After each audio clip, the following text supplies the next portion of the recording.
दोस्तों, क्या आपने कभी सोचा है कि भक्ति के नाम पर लोगों के दिलों में क्या छिपा है। एक बार भगवान विष्णु ने जब माता लक्ष्मी से लोगों की भक्ति की प्रशंसा की तो उन्होंने एक दिलचस्प परीक्षा की योजना बनाई। यह कहानी सिर्फ भक्ति की नहीं बल्कि सच्चे समर्पण और उसकी परीक्षा की है। आइए जानें कि कैसे भक्ति और लालसा के इस खेल ने सबको सिखाया एक अनमोल पाठ। दोस्तों, एक बार की बात है, भगवान विष्णु ने माता लक्ष्मी से कहा, देखो लक्ष्मी, लोगों में कितनी भक्ति बढ़ गई है।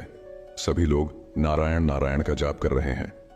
माता लक्ष्मी मुस्कुराते हुए बोली, प्रभु, यह सब आपके लिए नहीं बल्कि मुझे पाने के लिए कर रहे हैं।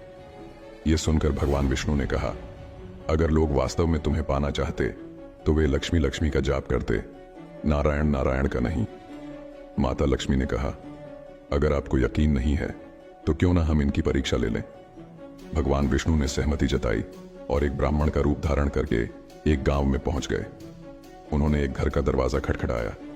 सेठ ने दरवाजा खोला और पूछा, आपका स्वागत है महाराज, बताइए आपकी सेवा में मैं क्या कर सकता हूं। भगवान ने कहा, मैं इस नगर में भगवान की कथा कीर्तन करना चाहता हूं। सेठ ने तुरंत उत्तर दिया, आपका स्वागत है महाराज, जब तक कथा चलेगी आप मेरे घर में रह सकते हैं। गांव के लोग एकत्र होने लगे। पहले दिन बहुत कम लोग आए, लेकिन जैसे जैसे कथा के दिन बीतते गए लोगों की भीड़ भी बढ़ने लगी। भगवान विष्णु यह देखकर आनंदित हो गए। इसी बीच माता लक्ष्मी ने सोचा, चलो मैं भी देख लेती हूं। उन्होंने एक बूढ़ी औरत का रूप धारण किया और गांव में पहुंच गई। वहां एक महिला अपने घर का ताला बंद कर रही थी। माता लक्ष्मी ने उससे कहा, बेटी, क्या तुम मुझे एक लोटा पीने का पानी दे सकती हो। महिला ने जवाब दिया, माता, मुझे प्रवचन में जाना है। माता लक्ष्मी ने कहा, बस एक लोटा पानी, बहुत प्यास लगी है। महिला ने जाकर एक लोटा पानी लाया। जैसे ही माता ने लोटे से पानी पिया, वो लोटा सोने का हो गया। यह देखकर महिला हैरान रह गई और सोचने लगी कि यह तो चमत्कारी माता जी हैं। उसने हाथ जोड़कर कहा, माता जी, आपको भूख भी लगी होगी, खाना भी खा लीजिए। उसने सोचा कि खाने पर थाली, कटोरी और गिलास सब सोने के हो जाएंगे और वो अमीर बन जाएगी। लेकिन माता लक्ष्मी ने कहा, बेटी, तुम्हें प्रवचन सुनने का समय हो रहा है। महिला फिर प्रवचन में चली गई, लेकिन वहां जाकर उसने अपने आसपास की सभी औरतों को यह बात बता दी। अगले दिन से लोगों की संख्या भगवान की कथा प्रवचन में कम होने लगी। भगवान विष्णु ने पूछा, लोगों की संख्या कम क्यों हो रही है। किसी ने बताया कि एक चमत्कारी माता जी आई हैं, जो जिस बर्तन को छूती हैं वो बर्तन सोने का हो जाता है। भगवान विष्णु ने समझ लिया कि माता लक्ष्मी का आगमन हो चुका है। यह सुनते ही सेठ जी, जिन्होंने कथा का आयोजन किया था, वहां से उठकर माता लक्ष्मी के पास पहुंचे और बोले, माता, मैं तो भगवान की कथा का आयोजन कर रहा था और आप तो मेरे ही घर को नहीं आई। माता लक्ष्मी ने मुस्कुराते हुए कहा, मैं तुम्हारे घर तो आने वाली थी, लेकिन आपने जिस कथा कहने वाले बाबा को ठहराया है, आप उन्हें यहां से जाने को कहेंगे तभी मैं आ सकती हूं। सेठ जी ने कहा, कोई बात नहीं, मैं अभी उनकी व्यवस्था धर्मशाला में करवा देता हूं।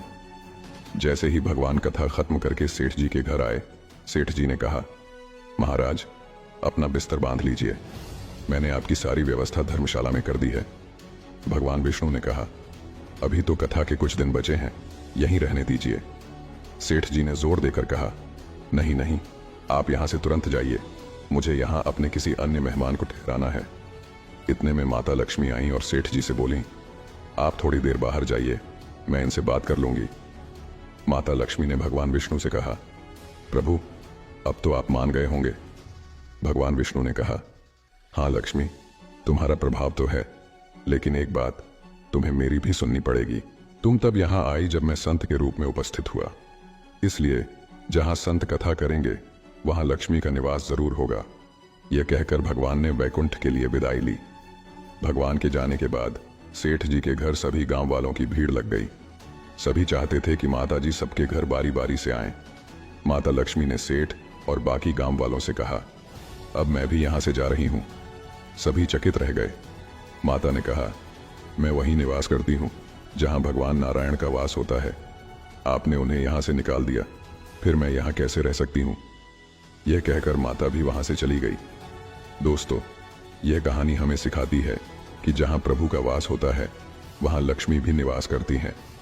जो लोग केवल माता लक्ष्मी के पीछे भागते हैं, उन्हें कुछ हासिल नहीं होता। जिस घर में माता लक्ष्मी अकेली जाती है वहां वह अपनी सवारी उल्लू पर जाती है, जो दुर्बुद्धि का प्रतीक होता है। लेकिन जब वह अपने पतिदेव नारायण जी के साथ जाती है तो वह गरुड़ पर सवार होकर उस जगह जाती है, और गरुड़ बुद्धिमत्ता और ज्ञान का प्रतीक है। इसलिए हमें हमेशा यह समझना चाहिए कि किसी भी वस्तु या व्यक्ति के पीछे दौड़ने से बेहतर है सच्चे मन से अपनी भक्ति और कर्तव्यों को निभाना। याद रखें, लक्ष्मी का साथ उन्हीं को मिलता है जो भगवान की ओर सच्चे मन से बढ़ते हैं।